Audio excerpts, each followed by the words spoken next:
ಇವತ್ತು ಹೇಳ್ತಾ ಇದ್ದೀನಿ 50 ಕೋಟಿ. ಈಗ 50 ಕೋಟಿಯಿಂದ 100 ಕೋಟಿಗೆ ಹೋಗಿದ್ದಾರೆ. 100 ಕೋಟಿ ಕೊಡ್ತೀವಿ. ಮೊನ್ನೆ ಯಾರೋ ಒಬ್ಬ ಫೋನ್ ಮಾಡಿದ್ದ, ಸರ್ 100 ರೆಡಿ, ಎಲ್ಲಿಗೆ ಬರ್ತೀರಾ 50 ಜನ MLAಗಳನ್ನ ಪರ್ಚೇಸ್ ಮಾಡೋಕ್ಕೆ. BJPಯವರು 100, ಈಗ 50ರಿಂದ 100ಕ್ಕೆ ಹೋಗಿದ್ದಾರೆ BJPಯವರು. ನನಗೆ ಯಾರೋ ಒಬ್ಬ ಫೋನ್ ಮಾಡಿದ್ದ, 100 ಕೋಟಿ 100 ಕೋಟಿ ನೀನು ಈಗ ಯಾವನ ಗಿಡಿಯೋ ನೀನು ಹಿಡ್ಕೊಂಡೈತಲ್ವಾ ಅಂತ. ನಾನು ಅವ್ರಿಗೆ ಫೋನ್ ಮಾಡೋಣ ಅಂತಿದ್ದೆ. ಹಿಂಗೆ ದಿನನಿತ್ಯ ನಮ್ಮ ಸರ್ಕಾರ ಬೀಳಿಸ್ಬೇಕು ಅಂತ ನೋಡ್ತಾ ಇದ್ದಾರೆ. 50ರಿಂದ ಈಗ 100 ಕೋಟಿ ಆಫರ್ಗೆ ಹೋಗಿ. ಸಂತೋಷ್ ಜಿ, ಶೋಭಾ ಕರಂದ್ಲಾಜೆ, ಕುಮಾರಸ್ವಾಮಿಯವರು ಮತ್ತು ಪ್ರಹ್ಲಾದ್ ಜೋಶಿ, ಇವರೆಲ್ಲ ಒಂದು ಗ್ಯಾಂಗ್ ಆಗಿ ಕಾಂಗ್ರೆಸ್ ಸರ್ಕಾರವನ್ನು ಅಸ್ಥಿರ ಮಾಡಬೇಕು ಅಂತ ಹೋಗ್ತಾ ಇದ್ದಾರೆ. ಆದರೆ ನಮ್ಮದು 136 ಜನ ಇರುವಂಥ ಬಂಡೆ ಅಂತ ಗಟ್ಟಿಯಾಗಿರುವ ಸರ್ಕಾರ, ಜನಪ್ರಿಯ ಮುಖ್ಯಮಂತ್ರಿಗಳು ಬಡವ್ರ ಪರ ಇದ್ದಾರೆ. ಇದನ್ನು ಬೀಳಿಸೋಕ್ಕೆ ಯಾವುದೇ ಕಾರಣದಕ್ಕೂ ಸಾಧ್ಯ ಇಲ್ಲ. ಆದರೆ ನಮ್ಮ ಮುಖ್ಯಮಂತ್ರಿಗಳು ಹೇಳ್ದಂಗೆ ಮೋದಿಯವರಿಗೆ, ಅಮಿತ್ ಶಾಗೆ ಮಾತು ಕೊಟ್ಬಿಟ್ಟಿದ್ದಾರೆ. ಇವರು 5 ಜನ ಸರ್ಕಾರ ಬೀಳಿಸ್ಬೇಕು ಅಂತ ಓಡಾಡ್ತಾ ಇದ್ದಾರೆ. ನಮಗಂದ್ರೆ ನಮ್ಮ ಶಾಸಕರುಗಳಿಗೆ ದಿನ ಯಾರೋ ಹಿಂಗೆ ಇರ್ತಾರಲ್ಲ ಬ್ರೋಕರ್ಗಳು, ಈ ಬೆಳಗ್ಗೆ ಇದ್ದರೆ BJPಯಲ್ಲಿ ಬ್ರೋಕರ್ಗಳು ಕೆಲವರು ಓಡಾಡ್ತಾ ಇರ್ತಾರೆ. ಆದರೆ ನಮ್ಮ ಯಾವ ಶಾಸಕರು ಬಲಿ ಆಗಲ್ಲ. ಈಗ 50ರಿಂದ 100 ಕೋಟಿಗೆ ಹೋಗಿದ್ದಾರೆ. ಶಾಸಕರು ಖರೀದಿ ಮಾಡ್ತೀವಿ, ಅದು ಮಾಡ್ತೀವಿ. ಅವ್ರಿಗೇನು ಅಂದರೆ ಕಾಂಗ್ರೆಸ್ ಸರ್ಕಾರ ಅಸ್ಥಿರ ಆಗಿಬಿಡಬೇಕು. ಕರ್ನಾಟಕದಲ್ಲಿ ಕಾಂಗ್ರೆಸ್ ಸ್ಟ್ರಾಂಗ್ ಇದೆ. ಕಾಂಗ್ರೆಸ್ ಪಾರ್ಟಿಯವರು ಬಹಿರಂಗಪಡಿಸಿದ್ರು ಯಾರಿಗೆ ಫೋನ್ ಮಾಡಿದ್ರು. MLAಗಳಿಗೆ 100ರಿಂದ 200 ಕೋಟಿ ಅಷ್ಟೇ, 50ರಿಂದ 100 ಕೋಟಿ ಆಫರ್ ಮಾಡಿದ್ರು. ಯಾರು ಕೊಟ್ಟಿದ್ರು ಅಂತ ಹೇಳಿ ಆ ಫೋನ್ ರೆಕಾರ್ಡ್ ಕೊಡಲಿ, ಅಥವಾ ನಮ್ಮ ಯಾರ್ದಾದ್ರೂ ನಮ್ಮ ಪಾರ್ಟಿಯವರು ನಮ್ಮ ಯಾವುದಾದ್ರೂ ಫೋನ್ನಿಂದ ಅವ್ರಿಗೆ ಅಟ್ಲೀಸ್ಟ್ ಮಾತಾಡೋಕ್ಕಾದರೂ ಆಗಿದ್ದಿದ್ರೆ ಅದನ್ನು ಹೇಳಿ. ಈ ರೀತಿ ಒಂದು ಕ್ಷುಲ್ಲಕ ಆರೋಪವನ್ನು ಮಾಡಿ ಹಿಟ್ ಆ್ಯಂಡ್ ರನ್ ಮಾಡುವಂಥದ್ದು ಪ್ರವೃತ್ತಿ ಏನಾಗಿದೆ, ಡೆಸ್ಪರೇಟ್ ಆಗಿದೆ. ಮನುಷ್ಯ ಡೆಸ್ಪರೇಟ್ ಆದಾಗ ಏನು ಬೇಕಾದ್ ಮಾತಾಡ್ತಾರಲ್ಲ. ಈ ಚೀರಾಡವರು, ಕೂಗಾಡವರು ಯಾರು ಮಾಡ್ತಾರೆ, ಯಾರಿಗೆ ಅಸಹಾಯಕರಾಗ್ತಾರಲ್ಲ ಅವರು. ಕಾಂಗ್ರೆಸ್ಸಿನ ಒಬ್ಬರು MLA 100 ಕೋಟಿ ಆಫರ್ ಮಾಡ್ಯಾರ ಅಂತ ಹೇಳಿದ್ದಾರೆ. 100 ಕೋಟಿ ಎಲ್ಲದ ಅಂತ ಹೇಳಿದ್ರೆ ನಮಗೂ ಸ್ವಲ್ಪ ಸಿಕ್ಕರೆ ನಾವು ತೊಗೊಂಡ್ಬರ್ತೀವಿ. ಒಂದನೇದ್ದು. ಎರಡನೇದ್ದು, ಒಬ್ಬ ಇಬ್ಬರು MLA ತೊಗೊಂಡ್ರೆ ಏನು ಉಪಯೋಗ ಆಗೋದಿಲ್ಲ. ಯಾಕಂದ್ರೆ ಈಗ ನಮ್ಮ ಕಡೆ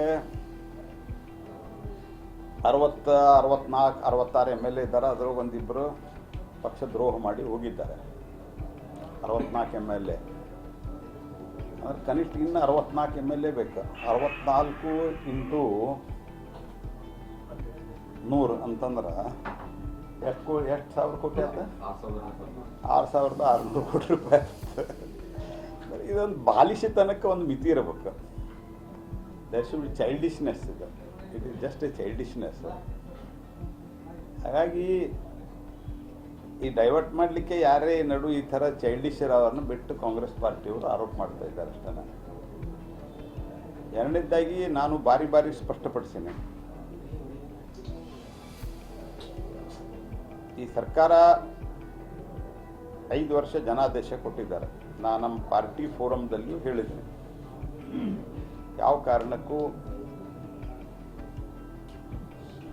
ಸರ್ಕಾರ ನಾವು ಕೆಡುತ್ತೀವಿ ಈ ರೀತಿಯ ಭಾಷೆ ಅಂದ್ರೆ ಯಾರು ನಮ್ಮಲ್ಲಿಯೂ ಕೆಲವರು ಇಮ್ಮೆಚ್ಯೂರ್ಡ್ ಆಗಿ ಸ್ಟೇಟ್ಮೆಂಟ್ ಕೆಲವರು ಕೊಡ್ತಿರ್ತಾರೆ. ಎಲ್ಲ ಪಾರ್ಟಿ ದೊಡ್ಡದಾದ್ಮೇಲೆ ಆ ರೀತಿ ಯಾರು ಕೊಡಬಾರ್ದು ಅನ್ನುವಂಥದ್ದನ್ನು ಪಾರ್ಟಿ ಫೋರಮ್ದಲ್ಲಿಯೂ ನಾನು ಹೇಳಿದ್ದೇನೆ. ಯಾಕಂದರೆ ಸರ್ಕಾರ ಅವರು 5 ವರ್ಷ ನಡೆಸ್ಬೇಕು. ಇದು ನಮ್ಮ ಸ್ಪಷ್ಟ, ನಮ್ಮದು ಮತ್ತು ನಮ್ಮ ಪಾರ್ಟಿದ್ದು ಅತ್ಯಂತ ಸ್ಪಷ್ಟ ನಿಲುವಿದೆ.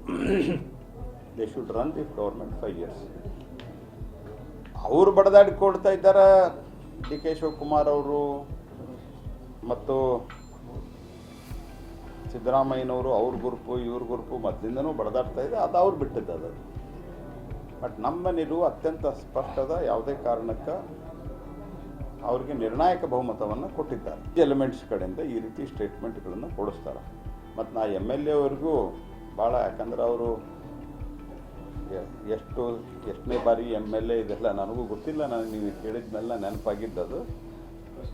ಫಸ್ಟ್ ಟೈಮ್ MLA ಇದ್ದಾರೆ ಅಂತ ಈಗ ನೀವು ಹೇಳ್ತಾ ಇದ್ದೀರಿ. ಅದರ ಆಧಾರದ ಮೇಲೆ ನಾನು ಅವ್ರಿಗೊಂದು ಸಲಹೆಯನ್ನು ಕೊಡ್ಲಿಕ್ಕೆ ಬರ್ತೀನಿ. ಯಾರೋ ಹೇಳಿದ್ರಂತ ನೀವು ಈ ರೀತಿ ಸ್ಟೇಟ್ಮೆಂಟ್ ಕೊಡೋಕ್ಕೆ ಹೋಗ್ಬೇಡ್ರಿ.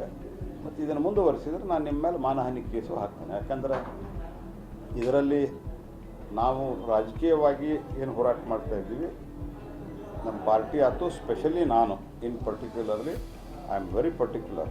ಮಾರಲ್ ನೈತಿಕತೆ ದೃಷ್ಟಿಯಿಂದ ಯಾವಾಗಲೂ ನಾವು ಕರೆಕ್ಟಾಗಿರಬೇಕು. ಪೊಲಿಟಿಷಿಯನ್ಸು, ಜನಪ್ರತಿನಿಧಿಗಳು ಅನ್ನುವಂಥದ್ದು ಇದನ್ನು ನಾವು ಸನ್ಮಾನ್ಯ ಅಟಲ್ ಬಿಹಾರಿ ವಾಜಪೇಯಿ ಮತ್ತು ನರೇಂದ್ರ ಮೋದಿಯವರ ಮಾರ್ಗದರ್ಶನದಲ್ಲಿ ನಾವು ಕೆಲಸ ಮೊದಲ ವಾಜಪೇಯಿ ಅವರು, ಈಗ ನರೇಂದ್ರ ಮೋದಿಯವರ ಮಾರ್ಗದರ್ಶನದಲ್ಲಿ ನಾವು ಕೆಲಸವನ್ನು ಮಾಡ್ತಾಯಿದ್ದೀವಿ.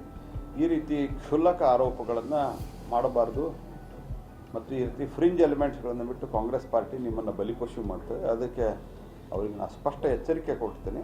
ನೀವು ಈ ರೀತಿ ಮುಂದುವರಿಸಿದರೆ ನಿಮಗೆ ನಾನು ನೋಟಿಸನ್ನು ಕೊಡಬೇಕಾಗತ್ತೆ.